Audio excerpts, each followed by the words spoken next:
Hello, thank you for joining. My name is Doron Hoffman, Chief Architect at Contentsquare. And today I would like to speak about ClickHouse journey in Contentsquare. So let's start first with what we do. We provide a digital experience analytic platform which allows our customers to analyze, obtain insights, and from that to improve their site experience and performance. You can see here a couple of screenshots from our capabilities that we provide with our platform. Next, I would like to speak about some stats. We have over 1,000 enterprise customers. You can see here some of the logos. And over 1 million SMB customers which are coming through our Hotjar recent acquisition. We have over 1,500 employees in 17 offices around the world. We analyze every day over 1 billion pages. I would like to speak a bit about our layout. So for each of our clusters, we have up to 9 shards. For each shard, we have 2 replications. Overall, we have 16 clusters on 4 regions, in which we have 2 providers, AWS and Azure. And for each of those, we have them on US and Europe. Overall, we have over 100 nodes for our setup of these 16 clusters in production. We have many more in our staging lower environments. So I would start with our main cluster, our Analytic Cluster. Over 4 years ago, we had Elasticsearch, and we moved that from Elasticsearch to ClickHouse. After we moved to ClickHouse, we obtained, it was 11x cheaper with 6 times more data for that setup. Plus, we were 10 times more faster in the 99th percentile. So cheaper, faster, and the more important, it was much more stable. We had a lot of stability issues to hold everything that we needed at the end with Elasticsearch.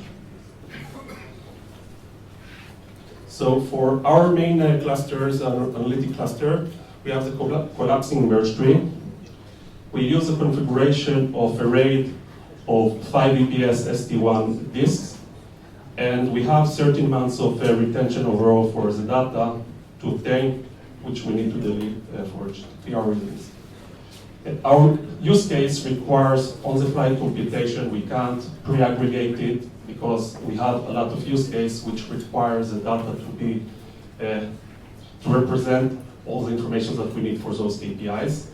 And from the ClickHouse powerful functions that we can have population analysis on sequential behavior, which is very important, and we can leverage that for advanced functions that ClickHouse have. We have our engineering blog, which I gave a QR, which you can later on read in more details how we use that. So basically, this speaks about the Analytic Cluster. Now, our cluster is holding the sessions and pages, which includes information which we need to write to ClickHouse after it's closed, because we have a process which needs to calculate it, and after 30 minutes that we have no activity on the session, we can write it. So it has delay. In some cases, like in Black Friday for important events, like errors, we need to have it faster so our customers can analyze it.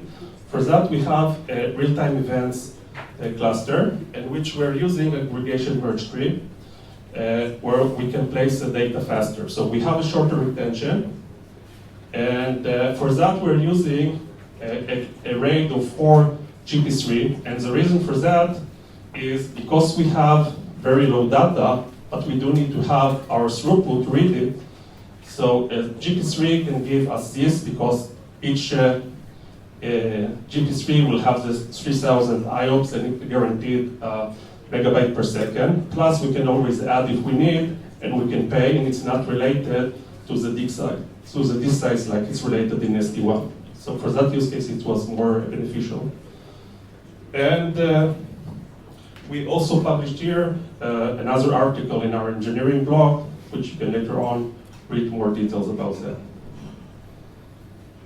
Another cluster that we have is our observability cluster. Before that, we were using Athena with all the data that we collected from our different services for internal purposes, and we can query that. But we switched to ClickHouse S3 base table, and based on that, we can use now ClickHouse to query. But furthermore, our data engineering team also pushed the PR related to support in Azure blob storage, because we also have a cluster on Azure and we want to query that as well. So thanks to the work, it's possible, and it shares for others to use as well. Another cluster that we have is for BI needs. It's actually a replication of our main cluster. We used to have a certain ability to analyze the data with Redshift. So by having that, we're able to reduce the cost for analyzing the data offline. Plus, we can also support Azure as well. That doesn't have Redshift. And we have more capabilities of analysis. And last is some tooling and capability and contributions that we did. One of the weaker parts of Contentsquare, of ClickHouse, is the tooling around that. So back then, especially 4 years ago, we had to develop some internal tooling to cope with some things. One of those things are the schema management, because like I showed, we have more than 100 nodes, and in order to change schemas that we need to change every now and then, and we need everything to be up and running, we developed some toolings that can do the changes, very convenient, do the validations that everything is correct and valid, and it helped us a lot. We have a site around that. It's public. The code is not open source yet, but we do plan to open source that for the community. Another thing that we did is user management with Vault. We have a PII deletion tooling in which we can delete the PII when we need, but we can do it off-peak times without disturbing the cluster.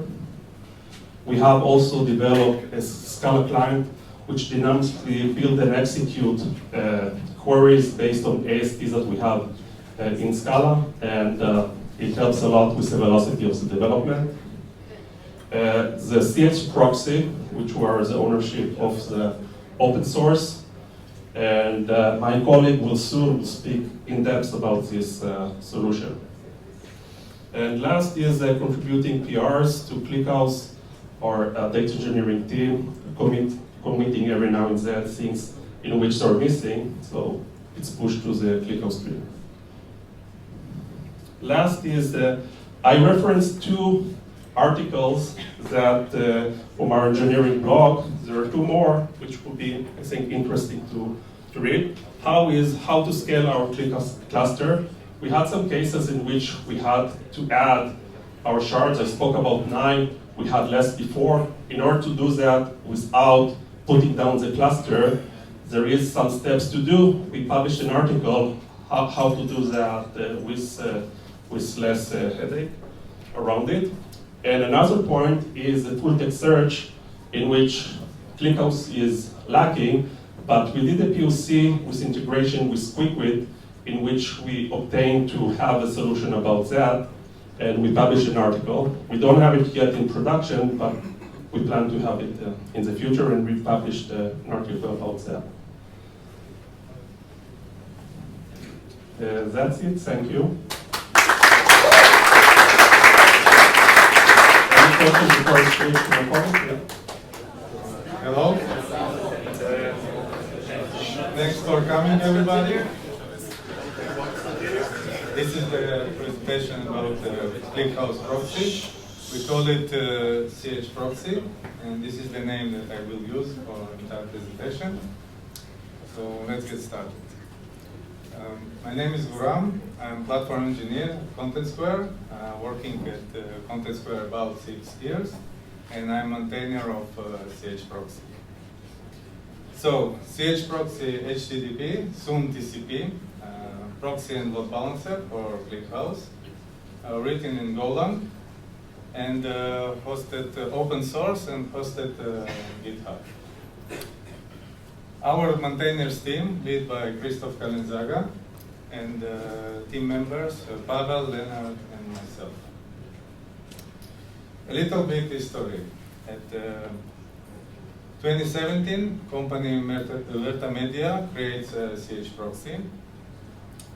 Then at 2018, Contentsquare starts to use ClickHouse and CHProxy.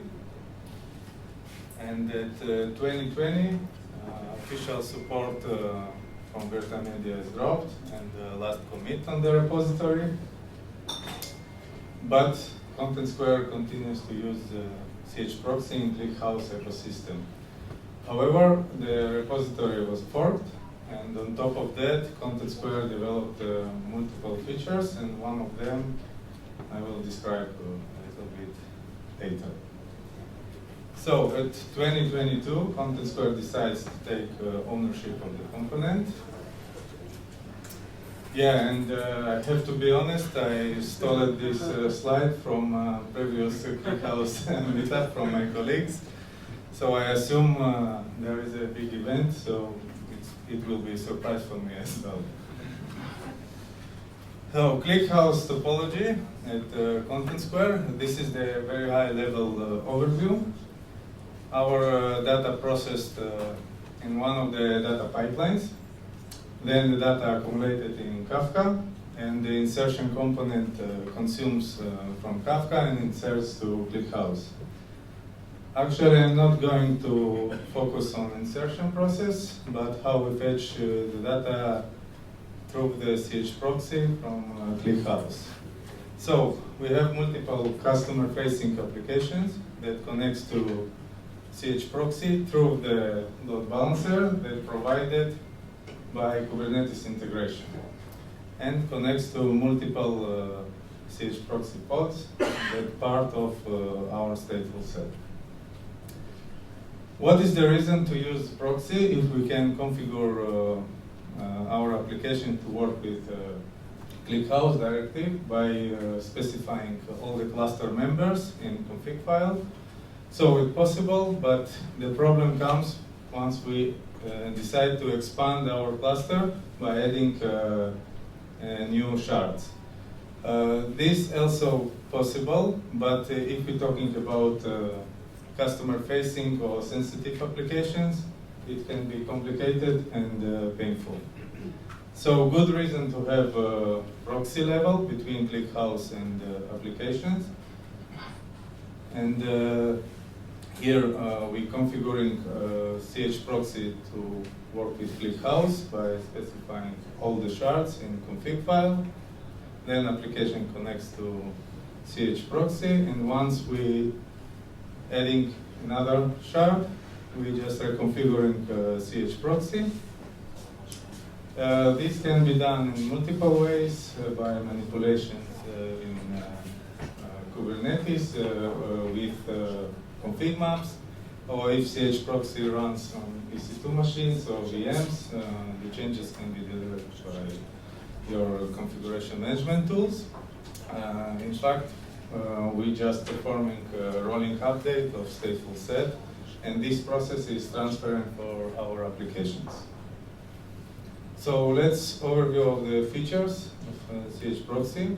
Here listed the main core features: load balancing, routing, user management, and caching. And let's start with load balancing. So in this example, we have a ClickHouse cluster with multiple shards and replicas, CHProxy and application. So app sends the request, CHProxy forwards the request to shard number 1. Then application sends another request, and using round robin, CHProxy will forward the request to next shards in the pool.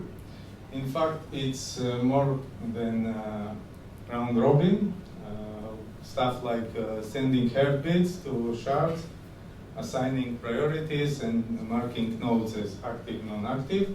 But for the sake of simplicity, I'm just saying round robin. Next feature is routing.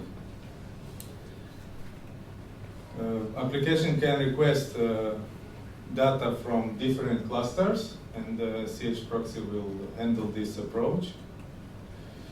And here we see example of 2 pieces of config file. On the left side, you can see cluster section, which describes a list of ClickHouse clusters. Every cluster contains replicas and shards, and the user that CHProxy connects to ClickHouse.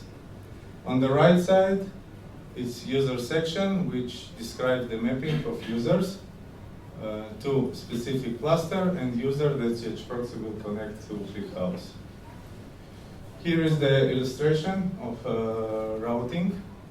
So green up sends the request, then according to config, oops, I trusted your your presentation, but we messed up. Doesn't matter. So according to config, CHProxy will forward the request to relevant cluster.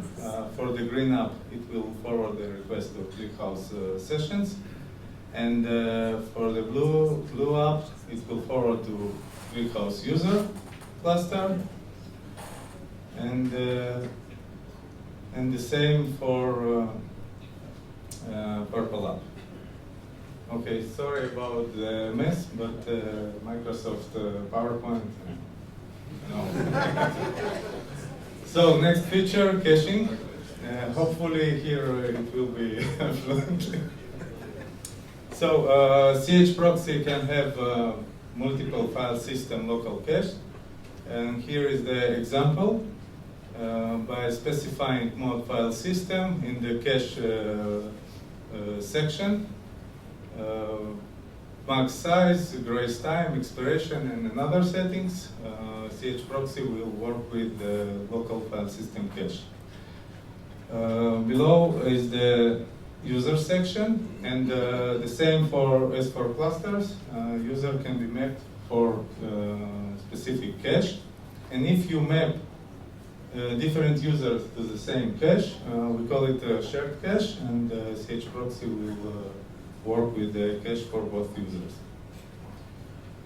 So, green app sends the request, then CHProxy checks in the local cache according to config. If the response result does not exist, the request forwarded to ClickHouse. Then after the calculation, the response result is stored in the local cache. And for the next 10 queries, CHProxy for this user will serve from the local cache. And the same behavior for blue app. CHProxy will check first in the relevant cache, then we'll forward the request and we'll store the result in the local cache.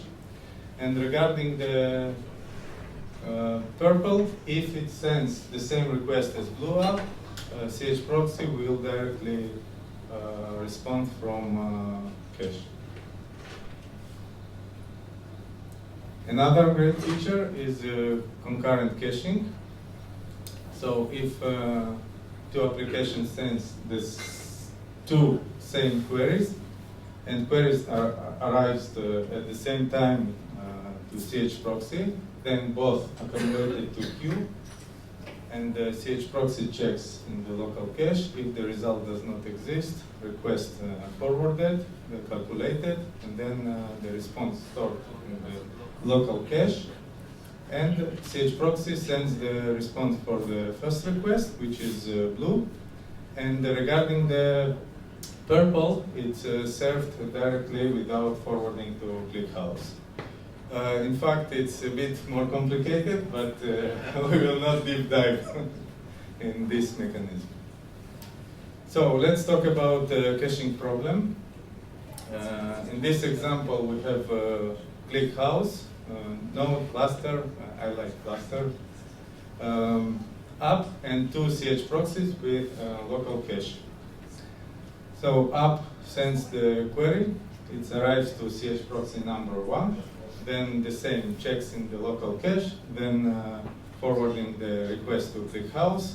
After the calculation of the result, and if it sends the same query but it arrives to CHProxy number 2, and here the query result does not exist, so the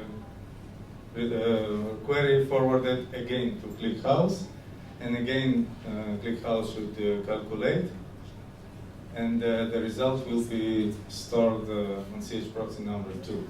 So this can be an issue if you use big queries and multiple CHProxy instances, which is the case in Contentsquare. So you will forward the request multiple times, and ClickHouse will the same query calculate again and again. So solution for that is distributed cache. This feature developed in Contentsquare, as I mentioned at the beginning, and currently it's based on Redis cache. So pretty same example as the previous one, except the cache. Here is the Redis cache that shared between two CHProxy instances. So application sends the query, and the same CHProxy checks in the Redis cache. Then the query forwarded to ClickHouse. If, of course, the query result does not exist, then the result will be stored in Redis. Next, same query. If it arrives to CHProxy number 2, it will find the result in the Redis cache, and without forwarding, will serve from the cache. Here is the example. So pretty same as for file system, mode Redis, and other settings, and Redis address, port and host. In AWS we use Elastic Cache, and in Azure I don't remember the correct name, but it's also Redis managed service. So everybody who familiar with Golang knows that interfaces are a great way to centralize different implementation in one entity or subject. So you can implement any caching mechanism by implementing the following methods that in cache interface. So beside the Redis, you can have multiple cache mechanisms. Few miscellaneous features. You can whitelist IP ranges, max concurrent queries per user, also max execution time.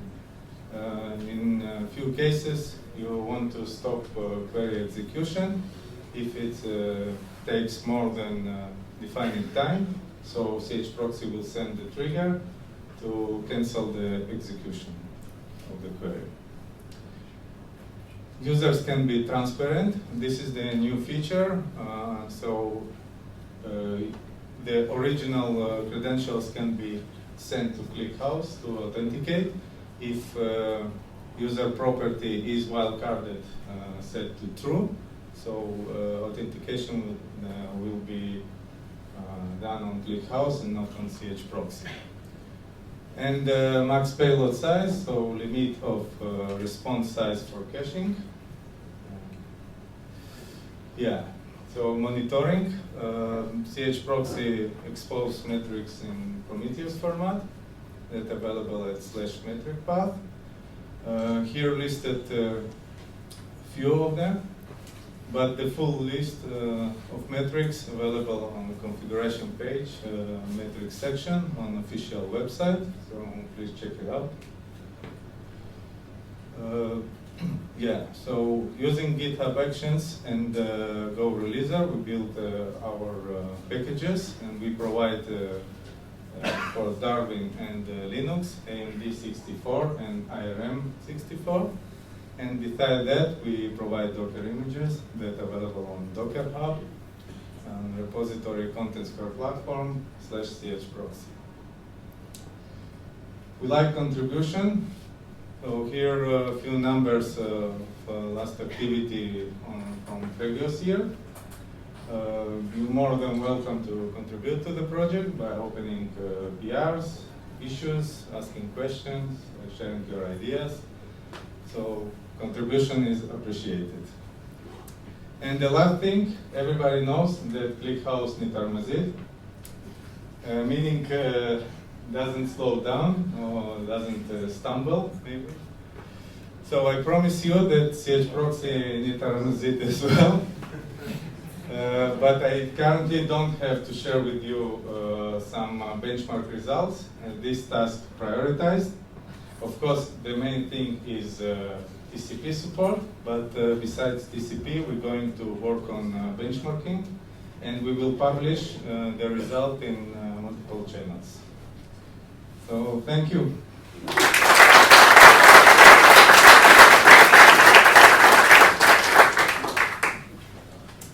Questions? Anyone? Yes? Yes? Do you like have or plan anything like sort of like someone to kind of manipulate the queries? Like, I don't know, do like some regex or someone kind of like changes manipulation to the queries while they are passing? You mean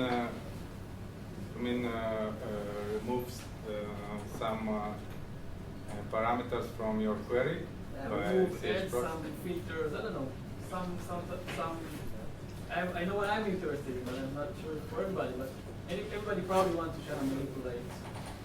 Yeah, we have some features. I don't remember the full list, but for example, we're removing some sensitive data from the query. Yeah. Yeah, but if you have some needs and ideas, please open issue or question, and we will have to implement it. Or you're welcome to open PR, and we will handle it. Yes? By the way, as a contributor to this project, Thank you. I created consistency of load balancing. So you can hit specific ClickHouse node when you send the query through CHProxy. And that feature, I believe, never been properly described in documentation page. So keep this in mind. Yeah, of course, I will contact you and I will take it. Thank you. Anyway, it's not working. Any other questions?